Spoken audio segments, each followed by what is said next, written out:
இன்று அவருடைய சத்தம். எழுதியவர் சகோதரர் சகரியா போனன் அவர்கள். நாள் ஜூலை 16. நம் நம்பிக்கையின் வாசஸ்தலம். ஒரு தேவனுடைய பிள்ளை கர்த்தரிடத்தில் சென்ற பிறகு தனக்கு அன்பானவர்களிடத்தில் பேசியதை போன்ற ஒரு கவிதை.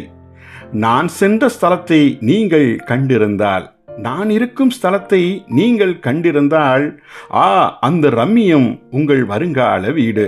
இரட்சகரின் பரவச முகம், ஆழ்ந்த சமாதானம், யாது பயமின்றி மட்டில்லா மகிழ்ச்சி. இத்தனையும் கண்டபின் நானில்லா பூமியின் துயரத்திற்கு மீண்டும் நான் பூமி வர நிச்சயம் விரும்பினேன். நான் இருக்கும் ஸ்தலத்தை நீங்கள் கண்டிருந்தால், என் பயணம் தனிமையல்ல, என் இரட்சகரும் உடனிருந்தார்.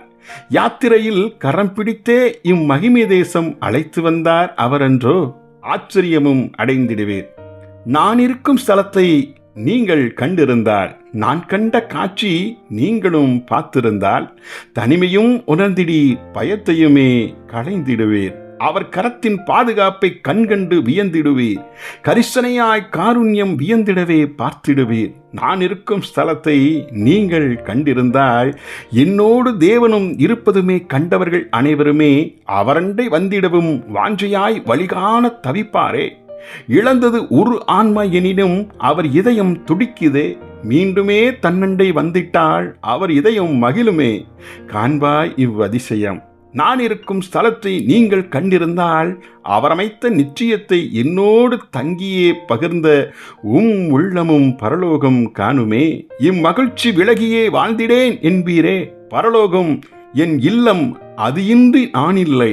நான் இருக்கும் ஸ்தலத்தை நீங்கள் கண்டிருந்தால், கூடிடுவோம் மீண்டும் என அன்று நீ அறிந்திடுவாய். புரிந்தாலும் இன்றுமே இடைவெளி சுருக்கமே. அவரோடு நாளுமே பாதுகாப்பாய் என்றென்றும் தங்கியே பரன் வாசல் காத்திருப்பேன் உனக்காக. உன்னை வரவேற்கும் அந்நாளே மகிழ்ச்சியின் பொன்னாள். கிறிஸ்தவர்களாகிய நாம் பெற்றிருக்கும் மகிமையான நம்பிக்கை எவ்வளவு பெரிதென்பதை சற்றே தியானித்து இன்புறுங்கள். ஜெபிப்போமா?